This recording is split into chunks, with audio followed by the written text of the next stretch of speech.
good morning, our business ka-partners and ka-work all over the world. Welcome back to my channel. This is Jin Juana Patindon. So ngayon naman, share naman natin kung paano tayo napunta sa ating pagkakalikod sa sinasabing West Plus. So, ang West Plus is part siya ng ating SSS contribution. So, ating ipapaliwanag muna ang regarding sa West Plus kung ano ang term nito nung panahon dati. So, ang West Plus, ito po yung sinasabing flexi-fund na pag-iipon ng mga OFW. So, since hindi po masyadong nakapag-avail ang mga OFW or ang mga nasa ibang bansa na sinasabing flexi-fund, dahil nga medyo ang flexi-fund is intended for OFW. So, ngayon, ang West Plus is parang kahalintulad po siya ng Pag-ibig MP2. Ang kaibahan nga lang is, ang West Plus is isang account lamang po siya. At the same time, yung sinasabing West Plus is open para sa lahat. So, wala po siyang pinagkakaiba nga sa MP2 kasi nga, ang MP2, as long as member ka po, kung meron kang P1, kung meron kang contribution prior to 6 months, pwede ka makapag-avail, pwede ka makapag-open ng account. So, ganun din po sa West Plus. So, ang West Plus, sa lahat po ng mga members. Kasi nga may mga sinasabi na WIS. Yung isa namang WIS is parang mandatory siya na meron siyang kailangan salary bracket kasi correct me if I'm wrong yung sa sinasabi natin na yung ang salary mo is 20,000, so kailangan natin maghulog, kailangan natin magkaroon ng waste.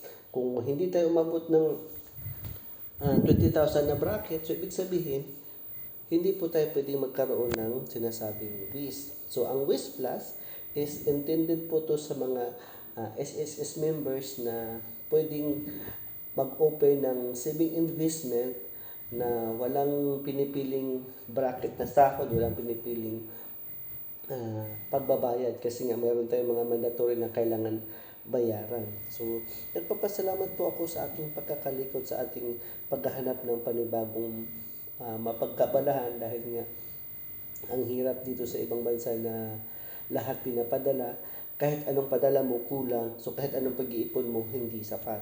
So, kung inyo pong napapansin, nakapagsimula po ako ng ating pag-iipon ng West Plus.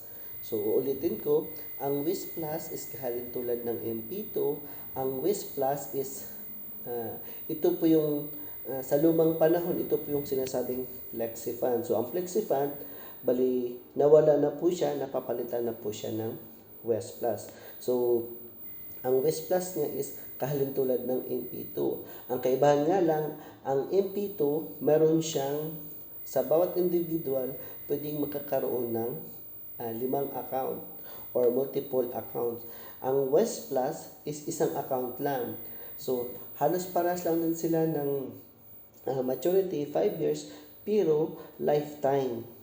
Kasi pwede mo siyang makuha within 1 year, within 5 years, pwede mong i-partial ang withdrawal, pwede mong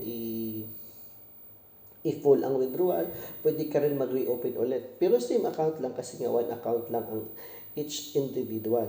So, sa ating pag-apply, ito po yung kailangan natin mag-generate ng reference number or PRN. So, sa awa po naman ng Diyos, talagang pinagbigyan po tayo ng pagkakataon na mag-online or magkalikot through online. So, dahil po, mayroon po tayong SSS mobile app.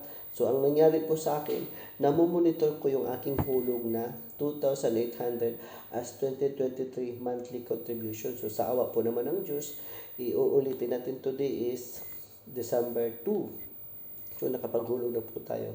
Ulitin ko kung bago pa po kayo sa aking channel, paki-follow, paki-like, paki-share, and don't forget to click the notification para magiging updated pa po kayo sa ating mga susunod na video.